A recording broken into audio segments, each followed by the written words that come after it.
Our next comedian, you have seen him on this season of Younger on TV Land and also Chicago Med on NBC. Please put your hands together for Tyler Fischer.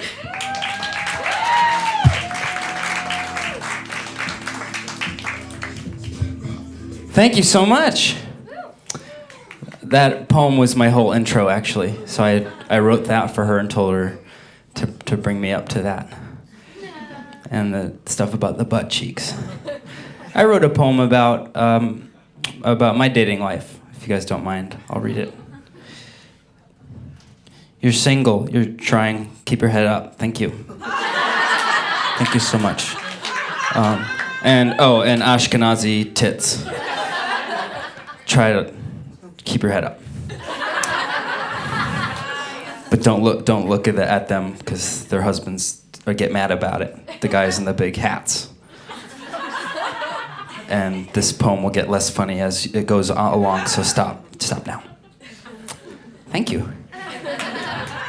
Can everyone see my body? Yeah. I'm looking into the eyes of a man sitting down. Oh, who has a woman? I didn't even see there's a woman sitting on the man. Jesus, you show off. I'm up here struggling. Any other tiny people in here?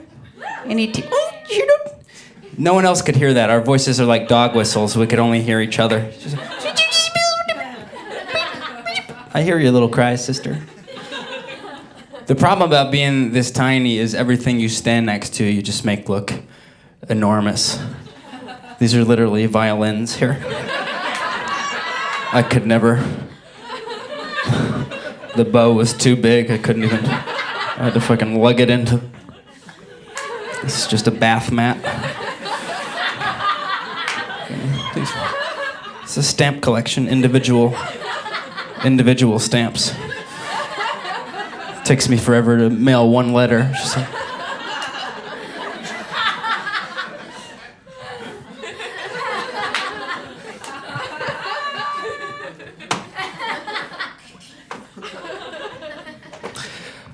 Okay. People are really condescending to small people, though. I get this all the time. People are like, Tyler, you're so tiny. How did this happen? Are your parents tiny? How did this... What's that little guy? Come here. Come here. Oh, come here. You want to go to the Upper West Side? There you go. There, on me. You go. I was just home for Easter, and I was reminded because I saw my parents, and I'm like kind of a perfect blend of the two of them because my dad is 5'6" and my mom is field mouse. So, are my parents tiny? No, they're fucking 7'5". My dad just came a little bit. How do you think this happened? Just a little bit. We're gonna make a little baby. Just a little. We can't afford a baby this size in this economy. Got a little bit. Just took a little eye droplet. And 4 weeks later, I was born. That's how long it takes to bake a body like this. Oh, man. You guys are a smart crowd. This is a very intelligent crowd. You have what I like to call resting NPR face. It's a good joke. I'm going to fact check it later, but it's a good one. I was on the subway today. I can't handle the train anymore. I can't do it anymore. I was just in Los Angeles, got a taste of the car. Got a taste of the car life. People, if you want to know how angry people get on the subway, if you guys don't live here, I don't know if you noticed, every 30 to 40 minutes, they have an announcement reminding people not to hurt the MTA employees. Literally every 30 minutes, just a reminder, assaulting an MTA employee gets you up to 7 years in prison. Thank you very much. In New Yorkers, we don't even give a shit. I saw a guy the other day just sitting, listening to that, just counting, just trying to figure out how old he'd be when he got out of jail. I'll think, do you know how weird it would be if any other service you paid for goods made that announcement? You're at a restaurant, good evening, how are you this evening? Just want to let you know of a couple specials. We have a seared Atlantic salmon with a side of garlic mashed potatoes, and we also have a 8-ounce filet mignon topped with cheddar cheese that has been aged for 7 years, which is also how long you'll be in jail if you try to hit me during this meal. So The busboy's 2 years. Hit the busboy. It's only 2. I'm very proud to announce I actually canceled a United Airlines flight to Los Angeles. Credit card was denied, but I would have canceled it had I had the funds available. Did you guys see the footage of that guy getting dragged off the plane?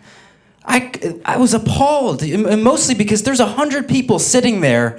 Not one person got up for their seat and walked up to that officer and offered him a Pepsi. Not one.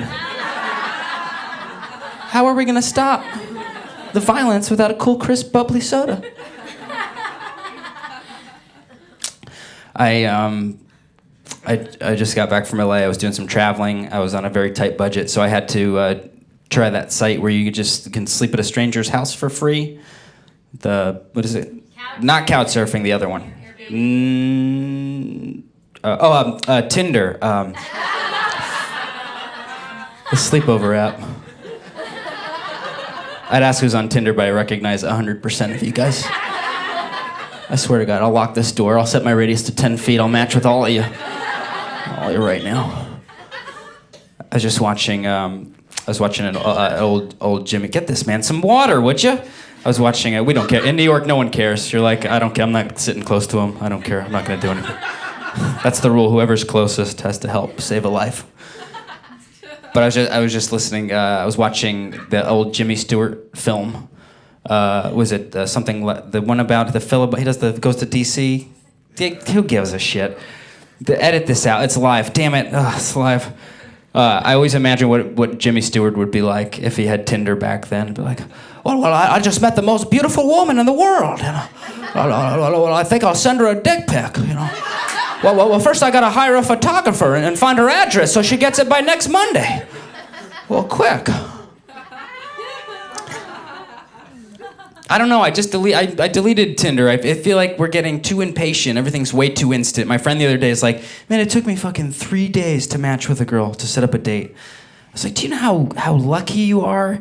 3 days to convince a perfect stranger to meet you in some weird garage bar in Bushwick in some alley? That's not bad. Do you know how long it would have taken in like the 1600s to set up a date on a service like Tinder? You'd have to go to the post office, pick up a stack of portraits, not even pictures, portraits, paintings. You gotta just hope the artist gets it right. Nowadays, if we want to see another picture, we just go on Instagram. You can see 1,000. Then you'd have to commission an artist to paint more paintings of them. She's holding a dove. You're like, does she have a dove, or was that just painted in? Right, then you gotta write her a handwritten letter, but you're out of ink, so you gotta go kill a dove, you gotta pluck a feather, crush some berries with your bare feet, then write a handwritten letter. You gotta write something clever like, Dear Catherine, I find you very attractive, perhaps we could meet someday, and then you send it off, and then you gotta wait, a day goes by, a week goes by, finally you gotta return. Dear Brian, sup, goddamn, she's playing hard to get. I'm just gonna ask, so you just ask her out, you send the letter off, then a month goes by, 2 months goes by. You're like, am I being ghosted? Which back then meant she died of syphilis. Very different story. Finally, you realize she lives 500 miles away. You gotta take a week off work, buy an extra horse, you meet her, and you realize it's your cousin. And you're totally cool with it. One clap, I got one clap, that's fine. So that's it, that's all I'll do. That's one clap, I'm out. I just started doing yoga. Which, if you don't know what that is, it's the ancient practice of holding your farts in for an hour. It's just public humiliation. That's the entire practice. It's way harder than I thought. There's all these like props you have to get. Has anyone done yoga in here? There's always one like mystery prop. I have no fucking idea what to do. She's like, everybody grab 2 blocks, a blanket, and a live turtle, and just put those aside. You're gonna get a stretchy cord, a pad, and a blowtorch, and just put those aside, you'll know. And this is how they trick you with yoga. They use this soothing, relaxing voice, and then they demand the most impossible shit you've ever done in your entire life. But they'll offer up to make it a little harder if you want. Just if you want to make it a little harder until you want to kill yourself. It's like, everybody just grab your leg, you're gonna bend it back, hold it there for 2 breaths, okay? Whenever you're comfortable, take that leg and just flip it over your shoulder. You're just gonna dangle it there, okay? Take the left leg and wet noodle it and just flip it over, okay? Give your head a little massage with your toes, okay? Then magically just find yourself onto a handstand pose. You're gonna hold there for 92 breaths, okay? If you're comfortable, stay. If you want to push it, levitate off the ground just an inch. Don't go crazy. It's a beginner class, all right? And if you want, just float around the room, maybe go up the walls, hang from the rafter. Okay, if you're feeling tight, make a small incision with your block and just start taking your large intestine out. Make some room for the breath. If you're comfortable, hang out. If you want to push it, grab your partner with your legs. You're going to flip them on top of your head for a headstand on a handstand, okay? If you're comfy, stay. If you want to make it worth your while, walk your partner across the room, down the stairs. You're going to get on the A train, go cross down to JFK. There's a small propeller plane waiting. It's going to take you to the base of Mount Vesuvius. You're going to climb to the summit just using your pinkies with a straight jacket blindfold. Isolate that core, okay? Once you got to the top, here's where you're going to take out your 2 blocks and a blanket. I know you're nervous. Okay, you're going to need it because you're going to build shelter and live there for the next 8 years. When you build villages for the local, ended Zika, ended racism, you can meet us back here in the studio for Shavasana. Namaste. Guys, hey, you've been a lot of fun. Give it up for Becca, everybody. I'm Tyler Fischer. Thank you.